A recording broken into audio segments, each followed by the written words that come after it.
हाथ धर्यो नर तन के हेतु, नाथ धर्यो नर तन के हेतु, नाथ धर्यो नर तन के देवो, नाथ धर्यो नर तन के हेतु, नाथ धर्यो नर तन के हेतु, मोहे समुझाई कहो वृष केतु, मोहि समझाई धर्म वृष केतु, मोहि समुझाई कहो वृष केतु, मोहि समझाई धर्म वृष केतु। हेतु।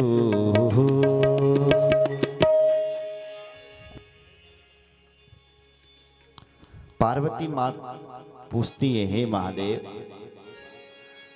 अगर राम भगवान हैं तो उन राम ने ये मनुष्य शरीर धारण क्यों किया है? नाथ धर्यो नर तन के हेतु। क्यों भगवान को मनुष्य का शरीर धारण करना पड़ा? मुझे समझाइए। मोहि समझाए कहो वृष केतु, मुझे समझाओ महादेव।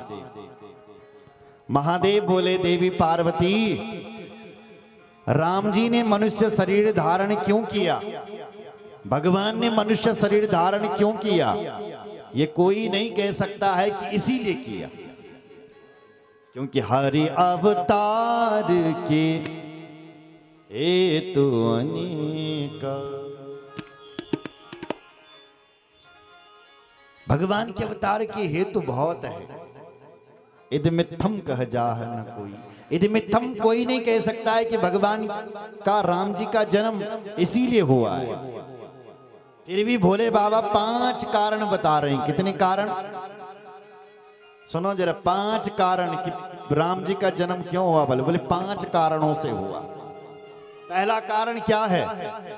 बोले जब जब हो ये धर्म की हानि, जब जब हो ये धर्म की हानि, जब जब हो ये धर्म की हानि, बाढ़हि असुर अधम अभिमानी, बाढ़ असुर अधम अभिमानी, तब तब प्रभु धरि विविध शरीरा, तब तब धरि प्रभु विविध शरीरा, तब तब प्रभु धरि विविध शरीरा, तब तब धरि प्रभु विविध शरीरा, हरहि कृपा निधि सज्जन पीरा, हरहि कृपा निधि सज्जन पीरा, हरहि कृपा निधि सज्जन पीरा। हरहि कृपा निधि सज्जन पीरा। तो पहला कारण बता रहे हैं महादेव कि जब जब हो ये धर्म की हानि, जब जब बल धर्म की ग्लानि होती है, तब भगवान का अवतार होता है। सीधा सा अर्थ गीता का। यदा यदा हि धर्मस्य ग्लानिर्भवति भारत, अजुत्थानम धर्मस्य तदात्मानं सृजाम्यहम्, परित्राणाय साधूनां विनाशाय च दुष्कृतां, धर्म संस्थापनार्थाय संभवामि युगे युगे। इन्हीं श्लोकों का अर्थ है जब जब हो ये धर्म की हानि, जब जब हो ये धर्म की हानि, बाढ़हि असुर अधम अभिमानी, बाढ़ असुर अधम अभिमानी, भक्त वत्सल भगवान की। तो देवी, जब जब धर्म की हानि होती है तब तब भगवान का अवतार होता है। राम जन्म के हेतु अनेका, परम विचित्र एक ते एक। इसलिए राम जन्म के हेतु अनेक हैं, परम विचित्र एक ते एका। कोई इसीलिए नहीं कह सकता कि राम जी का जन्म इसलिए हुआ है। पहला कारण। दूसरा कारण बता रहे हैं कि द्वारपाल हरि की प्रिय दो, जय और विजय जान सबको। हरि के दो द्वारपाल हैं, बल जय और विजय। एक बार ब्रह्मा जी के जो मानस पुत्र हैं, कौन? सनकादिक ऋषि।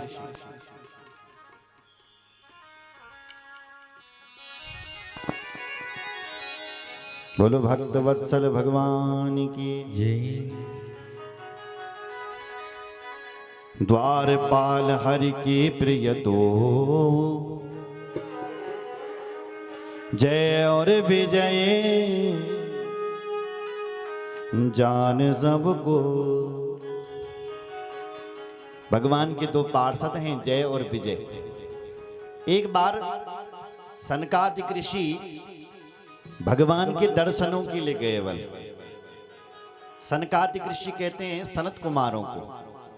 सनत, सनंदन, सनातन और सनत कुमार, इनकी अवस्था 5 साल की है महाराज। हमारे पुराणों में कहा गया है कि कभी ये 6 साल के नहीं होते हैं। पंचहायन संयुक्ता पूर्वे सामपि पूर्वजा। भले सनकादिक ऋषि पूर्वजों के पूर्वज क्यों ना हो गए, आज तक कभी 6 साल के नहीं हुए, हमेशा 5 साल की रहते हैं। भगवान के जब दर्शनों के लिए गए तो जय विजय ने इनको रोक दिया। किधर जा रहे हो? क्रोध कर दिया। तो इनको भी क्रोध आ गया।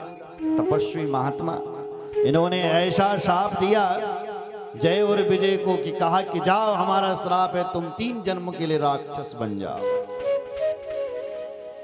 तो वो 3 जन्म के लिए राक्षस बन गए महाराज। तब भगवान आए, भगवान ने क्षमा मांगी और तब जाकर के सनकादिक ऋषियों का क्रोध शांत हुआ। तो भगवान के जो जय और विजय थे, 2 पार्षद, वही रावण और कुंभकर्ण बने। तो उनका उद्धार करने के लिए भगवान को भी मनुष्य जन्म लेना पड़ा। सुन रहे हो? विप्रसापते दोनों भाई, तामस असुर देह तिन पाई। इसलिए उन्होंने असुर देह पाया और उनका उद्धार करने के लिए भगवान को आना पड़ा। सुन रहे हो? दूसरा कारण। तीसरा कारण यह है देवी कि एक कलप सुर भये दुखारे, समर जलंधर सन सब हारे। एक कलम में एक जलंधर नाम का राक्षस हुआ जिसकी पत्नी का नाम था तुलसी। जलंधर का विवाह उससे हुआ। इसकी पत्नी पतिव्रता थी, तो ये इसने फायदा उठाया। इसके पास शक्ति तो कुछ नहीं थी, अपनी पत्नी की शक्ति लेकर के देवताओं को मारा। देवता लोग दुखी हो गए, शिवजी के पास गए। शिवजी भी इस जलंधर से लड़ने के लिए गया, लेकिन महादेव इसको नहीं मार पाए, क्योंकि इसकी जो पत्नी थी वो बड़ी पतिव्रता थी, तो इसलिए इसको कोई मार नहीं सकता। तब देवताओं ने मीटिंग करी कि ये मरेगा कैसे।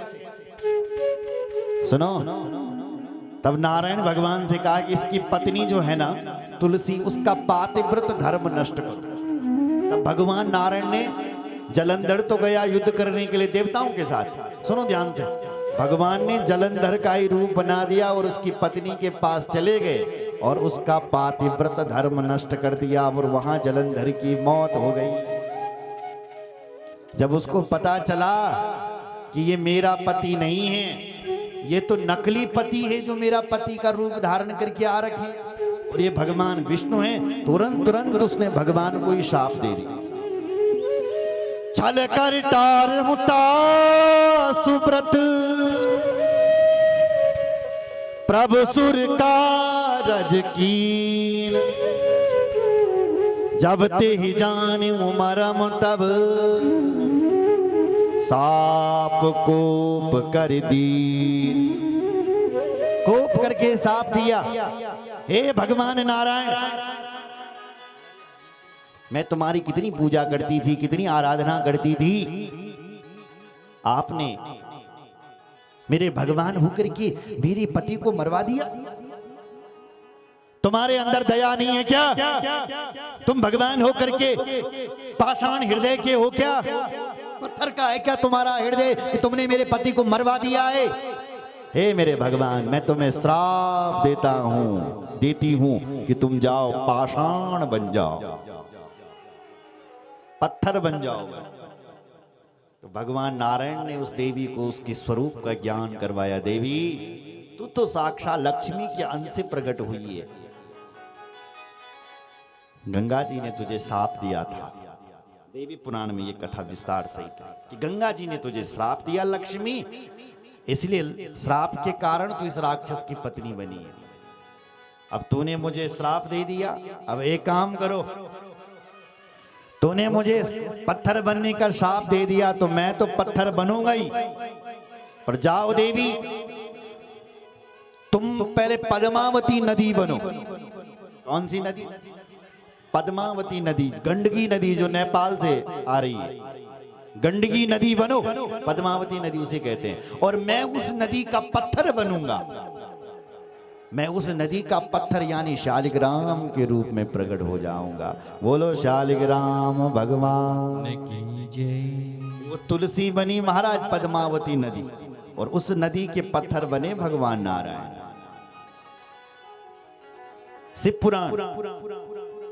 शिव पुराण में लिखा गया है कि गणेश जी पर तुलसी नहीं चढ़ानी चाहिए।